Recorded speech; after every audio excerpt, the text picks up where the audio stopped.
तो आज के क्लास में हम पढ़ने वाले हैं वर्क एनर्जी थ्योरम। जैसा कि नाम से ये स्पष्ट है कि work can be converted into energy और energy can converted into work. जैसे कि अगर किसी भी बॉडी पर हमें वर्क परफॉर्म करना है तो हमें एनर्जी की रिक्वायरमेंट होगी, और किसी भी बॉडी पर जब वर्क किया जाता है तो एनर्जी में ट्रांसफ़र हो जाता है, क्योंकि वर्क डन क्या होता है, ट्रांसफ़र ऑफ एनर्जी।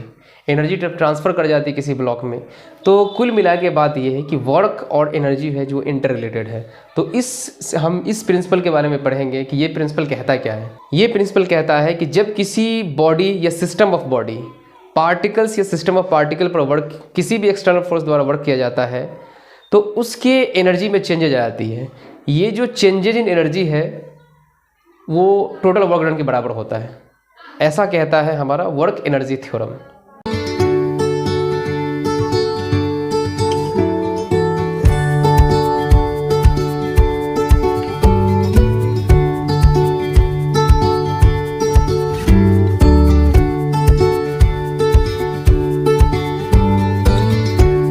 तो वर्क एनर्जी का मैंने स्टेटमेंट को यहाँ पर लिखा है कि if an external force is applied on a body और system, as a result energy of the system changes, then the change in energy of the system must be equal to work done by the external force.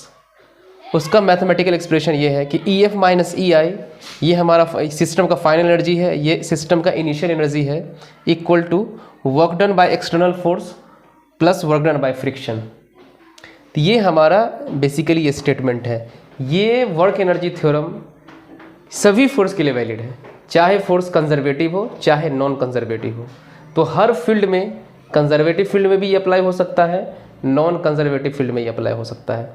तो जब question आएगा तो मैं question में लगा करके दिखाऊंगा कि इसको अप्लाई कैसे करते हैं।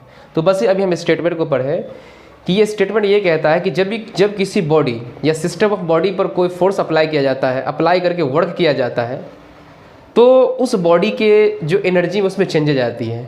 जितने अमाउंट में चेंजेज होता है, यानी कि जितनी मात्रा में एनर्जी में चेंजेज होता है, वो जो एनर्जी का जो वही अमाउंट होता है work done, net work done के बराबर, यानी कि उस पर कितना वर्क डन किया गया। एज फॉर एग्जांपल, इस सवाल में 5 kg का एक ब्लॉक है, इस पर 10 न्यूटन का फोर्स लगाया गया है, और इस पर जो इनिशियल वेलोसिटी थी इसके साथ, इस ब्लॉक के साथ जो इनिशियल वेलोसिटी एसोसिएटेड थी वो था 5 मीटर पर सेकेंड, और इसको 10 मीटर तक डिस्प्लेस किया गया है, और इसकी जो फाइनल वेलोसिटी है वो 10 मीटर पर सेकेंड हो गई है। तो इसमें हम वर्क एनर्जी थ्योरम कैसे अप्लाई करेंगे। तो वर्क एनर्जी थ्योरम का सिद्धांत क्या कहता है कि जब किसी बॉडी पर फोर्स लगता है, एक्सटर्नल फोर्स अप्लाई किया जाता है, तो उस बॉडी की एनर्जी में चेंजेज आ जाती है, और ये चेंज होता है नेट वर्क डन के बराबर होता है। तो देखिए शुरू में इसके पास कितनी एनर्जी थी। तो वर्क एनर्जी थ्योरम को पहले मैं लिखता हूँ। वर्क एनर्जी थ्योरम क्या कहता है कि E F minus E I equal to work done by external force plus work done by friction. क्योंकि ये हमारा सरफेस बेसिकली फ्रिक्शनलेस है, तो फ्रिक्शन की वजह से कोई वर्क डन नहीं होगा, तो इसको ये हो जाएगा 0। लेकिन एक्सटर्नल फोर्स अप्लाई हो रहा है 10 न्यूटन का, तो इसके कारण जो वर्क डन होगा वो मैं निकालना चाहता हूँ। तो सबसे पहले इसका जो फाइनल, इसमें देखें ब्लॉक आया यहाँ पर, यहाँ से यहाँ तक आया, तो फाइनली जो इसके पास जो एनर्जी था वो है काइनेटिक एनर्जी। किसी भी तरह का पोटेंशियल एनर्जी इसमें एसोसिएटेड नहीं है, तो इसका काइनेटिक एनर्जी क्या होगा, हाफ mv²। तो हाफ फाइनल, इसका फाइनल कितना है, EF पहले निकाल लेते हैं। EF यानी कि फाइनल एनर्जी हाफ mv², यानी कि हाफ, यानी 5 × 10⁻², तो हो जाएगा हाफ 5 × 150, यानी कि 250 जूल। इसकी फाइनल एनर्जी बनी 250 जूल। इसमें जो इनिशियल एनर्जी है ई आई जो इसके पास जो एनर्जी है वो भी है हाफ, क्योंकि इसमें भी काइनेटिक एनर्जी ही है, तो हाफ mv², हाफ m, इसको मैं इनिशियल वेलोसिटी से मैं mu² मान ले रहा हूँ, हाफ mu²। तो हाफ m के वैल्यू है 5 kg, और u का वैल्यू है, यानी कि 5 है तो 5 5 जा 25, ये है हो जाता है 77.5, जो इसको काट कर कितना होता है। अब वर्क एनर्जी, ये जो एक्सटर्नल फोर्स, इसमें जो एनर्जी चेंजेज हुआ है वही एक्सटर्नल फोर्स के द्वारा किया गया वर्क डन होगा। तो ये W एक्सटर्नल कितना हो जाएगा, W एक्सटर्नल ये हो जाएगा EF minus EI work energy theorem के सिद्धांत से। तो 250 जूल और माइनस इतना जूल 112.5 जूल। ये आपका आंसर हो गया। तो एक दूसरे सवाल की तरफ मूव करके और दिखाते हैं कि वर्क एनर्जी थ्योरम का सिद्धांत कैसे अप्लाई किया जाता है। ये सवाल है जो 10 मीटर के हाइट पर है। इस हाइट पर जिसके पास वेलोसिटी है 10 मीटर पर सेकेंड है, इसमें एक एक्सटर्नल फोर्स अप्लाई किया जाता है। तो फोर्स अप्लाई करने पर ऑब्वियसली है कि इसके वेलोसिटी में चेंजेज आएगी, क्योंकि ये एक्सेलरेट करेगा तो इसकी वेलोसिटी में चेंजेज आएगी। और ये 20 मीटर के हाइट पर चली गई है, उसके बाद इसमें वेलोसिटी जो इंक्लूडेड हो गई है वो हो गई 20 मीटर पर सेकेंड। तो अब आपको इस एक्सटर्नल फोर्स ने कितना इस पर वर्क किया तो वो वर्क निकालना है। तो वर्क कैसे निकलेगा वर्क एनर्जी थ्योरम से? तो सबसे पहले इसका जो इनिशियल एनर्जी है वो पहले निकाल लेंगे। इनिशियली कितनी एनर्जी इसके पास पोटेंशियल एनर्जी भी है, क्योंकि ये ग्रेविटी के खिलाफ ऊपर है, तो इसमें एनर्जी पोटेंशियल एनर्जी इसमें एसोसिएटेड है। इसके पास पोटेंशियल एनर्जी भी है और इसके पास काइनेटिक एनर्जी भी है। अगर आपको पोटेंशियल एनर्जी और काइनेटिक एनर्जी के बारे में ज़्यादा जानकारी चाहिए तो आप हमारे चैनल का जो प्लेलिस्ट है उसमें चले जा करके आप वीडियो को रेफ़र कर सकते हैं। वहाँ पर हमने काफ़ी अच्छे तरीके से पोटेंशियल एनर्जी और काइनेटिक एनर्जी को वहाँ पर समझाया है। तो सबसे पहले हम इनिशियल काइनेटिक एनर्जी निकालते हैं EI। तो EI में इसके पास क्या है KI प्लस UI। KI क्या है इनिशियल काइनेटिक एनर्जी और UI क्या है इनिशियल पोटेंशियल एनर्जी। तो इनिशियल काइनेटिक एनर्जी है हाफ mv², हाफ m की जगह पर हमको डालना है कितना। अच्छा, इसमें मास हमने नहीं दिया तो इसका मास मैं देता हूँ 5 kg, यानी कि 5 kg मास देना पड़ेगा। तो हाफ mv² तो हाफ इंटू 5 इंटू और mv², v कितना यहाँ पर 10 है तो 10 का स्क्वायर और प्लस इसके पास जो पोटेंशियल एनर्जी है वो कितना है mgh के बराबर है, mgh यानी कि 5 और g के वैल्यू हमको 10 लेना है क्योंकि एक्सेलरेशन ड्यू टू ग्रेविटी है और इंटू 10। अब ये दोनों को हम क्या करेंगे इसको हम सिंप्लीफाई कर लेंगे। तो ये हो जाएगा हाफ इंटू 5 इंटू 100 प्लस ये हो जाएगा 500। इसको कैंसिल करेंगे तो हो जाएगा 50 और ये हो जाएगा दोनों को मल्टीप्लाई करो 250 है प्लस 50 होगा 750 जूल। तो अभी इस ब्लॉक में जो इनिशियली एनर्जी है वो है 750 जूल। अब इसके पास देखते हैं फाइनली जो इसको हम थोड़ा सा अपवर्ड लिफ्ट किए हैं तो इसमें एनर्जी कितनी आ गई। तो ये हमको ये हो जाएगा फाइनल एनर्जी। तो फाइनल एनर्जी हो जाएगा, इसमें काइनेटिक एनर्जी भी है इसमें भी पोटेंशियल एनर्जी है। तो हाफ mv², तो हाफ m का वैल्यू कितना 5 इंटू 20 का स्क्वायर अब प्लस इसमें जो हमारा पोटेंशियल एनर्जी है वो है mgh यानी कि 5 इंटू g का वैल्यू 10 और h का वैल्यू जो ये डिस्टेंस है जो हमारा जीरो पोटेंशियल लेवल है अर्थ से इसकी जो दूरी है वो है 20 मीटर। तो 20 ये जगह हाफ इंटू 5 इंटू 400 ये जगह 10,000। तो इसको काटने पर 200 यानी कि 1000 प्लस 1000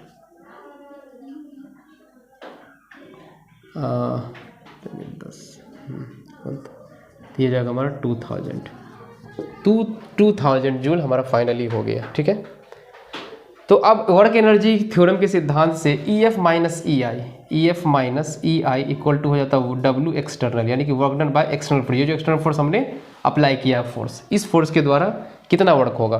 तो बस फाइनल में से हम इनिशियल को घटा देंगे। फाइनल हमारा है 2000 जूल और माइनस 750 जूल, ये घट करके आ जाता है 1250 जूल। ये आपका आंसर हो गया। तो इस सवाल में हमारा एक ब्लॉक है जो इंक्लाइन सरफेस पर है जिसका इंक्लिनेशन है वो 30 डिग्री और इंक्लाइन का जो लेंथ है वो है 20 मीटर। ये 10 kg का ब्लॉक 40 मीटर पर सेकेंड से ऊपर चढ़ रहा है। तो यहाँ पर जो वेलोसिटी है ऑब्वियसली है कि ड्यू टू ग्रेविटी इसकी वेलोसिटी डिक्रीमेंट होगा। तो यहाँ पर पूछा इसकी वेलोसिटी कितनी होगी, यानी कि यहाँ से हमने बस एक वेलोसिटी दिया है, इसमें किसी भी तरह का एक्सटर्नल फोर्स नहीं है। ये कंजर्वेटिव फील्ड में यानी कि जो फोर्स ऑफ ग्रेविटी का जो फील्ड है उस फील्ड में है, इस पर किसी भी तरह का एक्सटर्नल फोर्स अप्लाई नहीं किया गया, ना तो इस पर कोई फ्रिक्शन वर्क कर रहा है ना कोई एक्सटर्नल फोर्स वर्क कर रहा है। इसमें बस एक वेलोसिटी दे दिया गया जो 40 मीटर पर सेकेंड का स्पीड है। तो इसके टॉप पे B पर आने में इसकी वेलोसिटी क्या होगी। तो इस प्रॉब्लम को डील करने के लिए अगर हम वर्क एनर्जी थ्योरम को अप्लाई करें तो इससे काफ़ी आसानी से डील हो जाएगा। तो वर्क एनर्जी थ्योरम में बस हमको इनिशियल एनर्जी फाइनल एनर्जी को देखना होता है। इसमें बेसिकली किसी भी तरह का एक्सटर्नल फोर्स या फ्रिक्शन फोर्स नहीं है, तो उसके जरिए किया गया वर्क डन 0 होगा। तो देखिए अगर ये वर्क डन 0 हो जाता है तो फिर क्या होता है, तो वर्क एनर्जी थ्योरम के सिद्धांत से, यानी कि WET वर्क एनर्जी थ्योरम के सिद्धांत से क्या होता है, EF minus EI equal to W external plus W friction. अगर एक्सटर्नल फोर्स भी नहीं है, फ्रिक्शन भी नहीं है, तो इसका मतलब क्या है कि इसके जरिए जो वर्क डन होगा वो 0 हो जाएगा, ये 0 हो जाएगा। तो इसका मतलब कि इस साइड में जो टर्म है हमारा 0 हो गया, तो 0 हो गया। तो अब इसका मतलब है कि EF minus EF equal to EI, मतलब final energy equal to initial energy. अब ये जो वर्क एनर्जी थ्योरम कन्वर्ट कर गया कंजर्वेशन ऑफ मैकेनिकल एनर्जी में। यही होता है कंजर्वेशन ऑफ मैकेनिकल एनर्जी, जहाँ पर किसी भी तरह का नॉन कंजर्वेटिव फोर्स नहीं हो, ना कोई एक्सटर्नल फोर्स हो, तो work energy theorem converted into law of conservation of mechanical energy. लेकिन जो सबसे अच्छा आइडिया होता है यूज करने का, वो है वर्क एनर्जी थ्योरम। अगर आपको सवाल में किसी भी तरह का नॉन कंजर्वेटिव फोर्स नहीं दिख रहा है, तो आप कंजर्वेशन ऑफ एनर्जी का सिद्धांत को यूज कर सकते हैं, जिसमें आपको initial energy equal to final energy apply करना होता है। और कंजर्वेशन ऑफ एनर्जी हम किसी भी पॉइंट ऑफ टाइम पे, किसी भी पोजीशन पर हम इसको अप्लाई कर सकते हैं। जैसे हमको यहाँ से लेकर के यहाँ पर अप्लाई करना है, जो यहाँ पर एनर्जी हो हमें उसको ऑब्जर्व करना होगा, और जो यहाँ पर एनर्जी होगी उसको ऑब्जर्व करना होगा, और दोनों एनर्जी को हम इक्वल कर देंगे, तो यही होता है कंजर्वेशन ऑफ मैकेनिकल एनर्जी। तो हम इसको करते हैं। तो इसके पास जो अभी एनर्जी है, इसके पास अगर मैं इसको रेफरेंस लेवल मानूं, रेफरेंस लेवल मतलब जहाँ से हमको एनर्जी को मेजर करना है, तो ये रेफरेंस लेवल इसको मानूं, तो इसके पास किसी भी तरह का भी पोटेंशियल एनर्जी नहीं है, इसके पास सिर्फ काइनेटिक एनर्जी है, सिर्फ काइनेटिक एनर्जी है। तो इनिशियल एनर्जी इसके पास क्या है, EI half mu square, half m यानी कि 10 कीजिए, इंटू जो v है वो 40 है, तो 40 का स्क्वायर, तो हाफ इंटू 10 इंटू 1600 25 जा, इसके पास अभी इनिशियली 8000 जूल। अब यहाँ पर आने के बाद भी इसके पास वेलोसिटी हो सकती है, क्योंकि वही वेलोसिटी हमसे पूछा जा रहा है, और इसके पास पोटेंशियल एनर्जी भी होगी, क्योंकि अपने रेफरेंस लेवल से ये इतने हाइट पर आ चुका है। इसका रेफरेंस लेवल ये है, और ये अपने रेफरेंस लेवल से कुछ हाइट तक आया है, तो इस हाइट को हम निकालेंगे सबसे पहले इसको यूज करके, इसको एंगल को यूज करके। तो इसका जो हाइट होगा ये हो जाएगा L sin 30 डिग्री। L कितना है 20, तो 20 sin 30 डिग्री, 20 sin 30 डिग्री। आप ट्रिगोमेट्रिक जो रेशियो होता है उसको अप्लाई करके निकाल सकते हैं। तो 20 इंटू हाफ, ये हो जाएगा आपका 10 मीटर, यानी इसका हाइट हो जाएगा यहाँ से B से रेफरेंस लेवल से B तक का हाइट होगा 10 मीटर। तो हमको हाइट निकल चुका है। तो अब फाइनल जो काइनेटिक एनर्जी होगी, क्योंकि फाइनली इसके पास कुछ ना कुछ वेलोसिटी होगा, तो half mv square, half m की जगह पर 10 डालेंगे, 10 इंटू वी स्क्वायर। अपन इसके पास पोटेंशियल एनर्जी भी आ जाएगी, तो हो जाएगा mgh, m यानी कि 10 और g के वैल्यू 10, h के वैल्यू हो गया 10, तो ये हो जाता है हमारा 5v स्क्वायर आई 1000। तो फाइनली जो एनर्जी यहाँ पर B पर होगी वो इतना हो जाएगी। अब law of energy, law of conservation of mechanical energy के सिद्धांत से दोनों एनर्जी को बराबर होना चाहिए, तो दोनों एनर्जी बराबर हो जाएगा। तो हो जाएगा 5v square plus 1000 equal to हो जाएगा 8000 के, ठीक है। तो v स्क्वायर हो जाएगा 8000 माइनस 1000 इक्वल टू 7000, तो v स्क्वायर इक्वल हो जाएगा 7000 बाई 5। तो ये हो गया हमारा इतना। तो v का वैल्यू हो जाएगा √400 यानी कि 10√14 मीटर पर सेकेंड। तो यहाँ पर इसकी स्पीड होगी 10√14 मीटर पर सेकेंड। तो इस तरह से हम इस सवाल को डील कर सकते हैं। वर्क एनर्जी थ्योरम कह लें, क्योंकि work energy theorem he ultimately law of conservation of mechanical energy के सिद्धांत में कन्वर्ट कर जाता है। जब किसी भी तरह का नॉन कंजर्वेटिव हो, ना ही कोई किसी भी तरह का एक्सटर्नल फोर्स उस पर अप्लाई होता है, तब अगर अप्लाई हुआ तो फिर वर्क एनर्जी थ्योरम से ही हम पूरा डील करेंगे, ठीक है। क्योंकि सबसे ऊपर होता है वर्क एनर्जी थ्योरम, उसके बाद जो, क्योंकि वर्क एनर्जी थ्योरम को ही डिराइव करके law of conservation mechanical energy आता है, उस केस में आता है जब किसी भी तरह का एक्सटर्नल फोर्स ना ही किसी तरह का फ्रिक्शन फोर्स उस पर अप्लाई हो रहा हो, तब हम लगा सकते हैं। जहाँ पर भी आपको लगे फ्रिक्शनलेस सरफेस है या किसी भी तरह का उस पर एक्सटर्नल फोर्स वर्क नहीं कर रहा है, तो आप कंजर्वेशन ऑफ मैकेनिकल एनर्जी लगा सकते हैं। यानी कि जो भी इनिशियली जो भी एनर्जी होगा वो जिस पोजीशन पर आप निकालना चाह रहे हैं, इनिशियली जो था वही फाइनल होगा। ठीक है, एनर्जी इसी को कहते हैं कंजर्व, एनर्जी कंजर्व है। एनर्जी कंजर्व क्या होता है, हम ना तो एनर्जी को बना सकते हैं ना बर्बाद कर सकते हैं, बस इंटरनली इसको एक फॉर्म से दूसरे फॉर्म में ट्रांसफ़र किया जा सकता है, ट्रांसफरेशन होता है इसका सिर्फ। तो इस बात को याद रखना। तो ये सवाल कहता है कि एक रिजिड ब्लॉक है, रिजिड मतलब हार्ड ब्लॉक है जिसका मास m है, moves eight A speed of v, वो v स्पीड से एक आइडियल स्प्रिंग की तरफ आ रहा है। इस आइडियल स्प्रिंग का जो स्प्रिंग कांस्टेंट है वो k है, जो फिगर में दिखाया गया है। तो बोल रहा है कि find the maximum distance to which the spring will be compressed, यानी कितने डिस्टेंस तक, मैक्सिमम डिस्टेंस तक ये स्प्रिंग कंप्रेस हो जाएगा। यानी मैक्सिमम कंप्रेशन पूछा जा रहा है कि कितना स्प्रिंग कंप्रेस हो जाएगा, क्योंकि जैसे ही ये ब्लॉक आएगा यहाँ पर तो इसको दबाने की कोशिश करेगा। तो पूछा है कितना मैक्सिमम तक दबाएगा।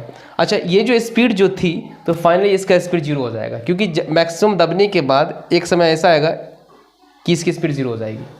तो हम लगाते हैं इसमें कंजर्वेशन ऑफ मैकेनिकल एनर्जी, क्योंकि इसमें किसी भी तरह का एक्सटर्नल फोर्स नहीं है ना फ्रिक्शन फोर्स है। तो इसकी जितनी भी एनर्जी हो जाएगी इस स्प्रिंग में ट्रांसफ़र हो जाएगी, क्योंकि इसके पास जो भी एनर्जी है एनर्जी कन्वर्ट कर जाएगा किसमें, पोटेंशियल एनर्जी में, क्योंकि स्प्रिंग का जो पोटेंशियल एनर्जी उसमें ट्रांसफ़र कर जाएगा। तो इसके पास जो एनर्जी है इनिशियली कितना है, हाफ mv²। कितना है, हाफ mv²। तो यानी कि initial energy equal to final energy. तो इसके पास देखिए जो लगाएंगे हम work energy theorem, work energy theorem जो लगाएंगे WET क्या कहता है, EF minus EI equal to W external plus W friction, यानी कि वर्क डन बाय फ्रिक्शन। ये तो 0 हो जाएगा, ये भी 0 हो जाएगा, किसी भी तरह एक्सटर्नल फोर्स नहीं है। इसका मतलब है कि EF इक्वल टू EI, यानी कि final energy equal to initial energy या initial energy equal to final energy. तो इसके पास जो इनिशियल एनर्जी है वो कितना है, EI कितनी है इसके पास, इनिशियली इसके पास क्या है, कितना मैकेनिकल एनर्जी है, इसके पास सिर्फ काइनेटिक एनर्जी है इनिशियली। तो यानी कि EI सिर्फ काइनेटिक एनर्जी है, इसमें हाफ mv²। और EF जो है इसका जो फाइनल एनर्जी है उसमें काइनेटिक एनर्जी का इन्वॉल्वमेंट नहीं है, इसमें सिर्फ पोटेंशियल एनर्जी है, क्योंकि स्प्रिंग कंप्रेस करेगा तो इसकी सारी एनर्जी स्प्रिंग में ट्रांसफर हो जाएगी। तो ये हो जाएगा हाफ kx²। आपको स्प्रिंग वाला हम पोटेंशियल एनर्जी आपको वहाँ पर निकाल के दिखाए थे, तो आप उसको देख लेना। तो initial energy equal to final energy, तो ये क्या हो जाएगा, half mv² equal to half kx²। Conservation of mechanical energy के सिद्धांत से इनिशियल इक्वल टू फाइनल, तो दोनों आपस में बराबर हो जाएंगे। तो यहाँ पर से हम x का वैल्यू निकाल पाएंगे। x ये हाफ तो कैंसिल हो गया, तो x का वैल्यू क्या हो जाएगा, mv² k का रूट। तो इसको हम ऐसे भी लिख सकते हैं हाफ, क्योंकि स्क्वायर है तो v बार हो जाएगा, तो m/k। यही आपका मैक्सिमम कंप्रेशन हो जाएगा, क्योंकि बोल रहा है कि फाइनली मैक्सिमम कंप्रेशन होने के बाद फाइनली ये इसकी स्पीड 0 हो जाएगी, तो इसमें किसी प्रकार काइनेटिक एनर्जी बचेगा नहीं, टोटल की टोटल एनर्जी इसकी ट्रांसफर हो जाएगी पोटेंशियल एनर्जी में। ये एक ब्लॉक है जो रेफरेंस लेवल से, ये हमारा रेफरेंस लेवल है, रेफरेंस लेवल से 100 मीटर के टॉप ए पर रखा हुआ है। ये यहाँ से स्लाइड करेगा, कितनी वेलोसिटी से, ये है 20 मीटर पर सेकेंड से। ये फ्रिक्शनलेस सरफेस है, तीसरा वेलोसिटी ये स्लाइड करेगा। उसके बाद ये हमसे पूछ रहा है कि find the velocity of the block at B and C, यानी कि इस वाले पॉइंट पर और इस वाले पॉइंट पर वेलोसिटी कितना होगा। तो जब वेलोसिटी की बात आए, सरफेस फ्रिक्शनलेस हो, किसी तरह का एक्सटर्नल फोर्स नहीं हो, तो कंजर्वेशन ऑफ एनर्जी को कंजर्व कर देंगे। जो इनिशियल एनर्जी होगा वही फाइनल एनर्जी हो जाएगा। तो इनिशियल एनर्जी पहले हम चेक करेंगे इसमें कितना है। अब देखिए एनर्जी कंजर्व हम कहीं पर भी कर सकते हैं, अगर किसी भी तरह का एक्सटर्नल फोर्स नहीं है तो किसी भी पोजीशन पर हम कंजर्वेशन ऑफ एनर्जी लगा सकते हैं। इस केस में हमें दोनों पॉइंट पर पूछ रहा है, तो यहाँ पर भी लगाएंगे और यहाँ पर भी लगाएंगे, अलग अलग लगाएंगे। और यहाँ से हम यहाँ तक भी लगा सकते हैं, यहाँ से यहाँ तक लगा सकते हैं, यहाँ से यहाँ तक लगा सकते हैं, और डायरेक्ट यहाँ से यहाँ तक भी एनर्जी को कंजर्व करा सकते हैं। ठीक है, तो सबसे पहले हमें A से B पर आना है, तो B पर का वेलोसिटी हमको निकालना है एनर्जी को कंजर्व करा करके। तो इसके पास जो भी एनर्जी है, इनिशियल एनर्जी जो इसके पास है, तो उसको मैं निकाल रहा हूँ। तो इसके पास जो भी इनिशियल एनर्जी है EI यानी कि ई I equal to E eight ए, यानी कि ए पर जो इनिशियल एनर्जी है इसके पास वो है, इसके पास पोटेंशियल एनर्जी भी है, इसके पास काइनेटिक एनर्जी भी है। तो पोटेंशियल एनर्जी कितना के बराबर है, एम जी एच, यानी कि M G H one plus kinetic energy half M V square. तो एम जी एच, एम कितना है 4 kg, जी का वैल्यू कितना 10, एच का वैल्यू कितना है 100। और फिर इसमें प्लस करेंगे इसको, हाफ एम वी स्क्वायर को हाफ 4 इंटू, अब वी का वैल्यू कितना है 20, 20 का स्क्वायर हो जाएगा 400, तो 2 2 जा 4, ये हो जाएगा 400 प्लस 800 इक्वल टू हो जाएगा 1200 जूल। इसकी इनिशियल एनर्जी हो गई। यानी कि ब्लॉक जब ए पर था तो ए पर, यानी कि मैं इसको ए लिख रहा हूँ, तो ए पर जो एनर्जी इसके पास है वो है 1200 जूल। अब देखते हैं बी पर एनर्जी कितना है। बी पर एनर्जी कितना है, तो ई एट बी, इसके पास भी पोटेंशियल एनर्जी है, और यहाँ पर चूंकि हमसे वेलोसिटी पूछ रहा है तो इसके पास हो सकता है कुछ ना कुछ वेलोसिटी हो, तो चेक कर लेते हैं। तो मान लेते हैं इसका वेलोसिटी यहाँ पर कितना है, मान लेते हैं वो है v, ठीक है, यानी कि बी यानी कि वेलोसिटी एट बी, इसको मान लेते हैं। तो इसके पास जो एनर्जी है शुरू में वो है एम जी एच, एम कितना है 4 kg, जी के वैल्यू 10, एच के वैल्यू 30 है, ठीक है 30, और plus half M V square, M मतलब 4 और वी स्क्वायर, तो ये हो जाएगा 1200 plus 2v square, 1200 plus 2v square. अच्छा, यहाँ पर एक कैलकुलेशन मिस्टेक हुआ था, यहाँ पर चूँकि हाइट है एच 100 मीटर है, तो यहाँ पर मैंने 10 ही लिया था, इधर 100 ले लो, तो उसके अकॉर्डिंग ये हो जाएगा 40,000 तो 4000 प्लस सॉरी यहाँ पर जाएगा 4000 प्लस 800, तो हो जाएगा 4800 जो। अब ये दोनों आपस में क्या हो जाएंगे, बराबर। एनर्जी को हम कंजर्व कर देते हैं, यहाँ पर जो एनर्जी होगा वहाँ यही एनर्जी यहाँ पर भी होगा, तो एनर्जी कंजर्व। तो ई ए इक्वल टू क्या आ जाएगा, ई बी, यानी कि E at B, A equal to E at B. तो ई एट ए है हमारा 4800 इक्वल टू ई बी है 1200 प्लस 2v स्क्वायर, तो यहाँ से हो जाएगा 2v स्क्वायर इक्वल टू, इसमें इधर घटेगा तो हो जाएगा 3600, तो v स्क्वायर हो जाएगा 1800, तो v का वैल्यू हो जाएगा 10√18, तो ये हो जाएगा 30√2 मीटर पर सेकेंड, तो v हमारा इतना हो जाएगा। अगर c पर निकालना हो तो ये आपको होमवर्क है, c पर कैसे निकालेंगे, चाहे मैं यहाँ पर अप्लाई, यहाँ से यहाँ तक अप्लाई करूँ या फिर डायरेक्ट यहाँ से यहाँ अप्लाई कर सकता हूँ।